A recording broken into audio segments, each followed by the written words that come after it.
শেখ হাসিনাকে বিতাড়িত করে আমরা নিজেদের পায়েই কুড়াল মেরেছি। না, এটা কিন্তু আমার কথা নয়, কারণ আওয়ামী লীগ দুর্নীতি করেছে, এটা সত্য।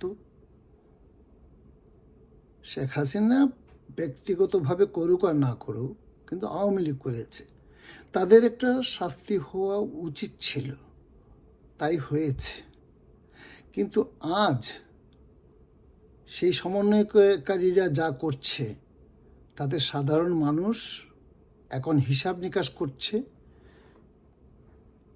আসলে আমরা আগে ভালোই ছিলাম। আর তাই তো এই দেখুন না, এই মহিলা কি বলছে, শেখ হাসিনাকে বিতাড়িত করে আমরা নিজেদের পায়েই কুড়াল মেরেছি। আপনি কি ভাবছেন?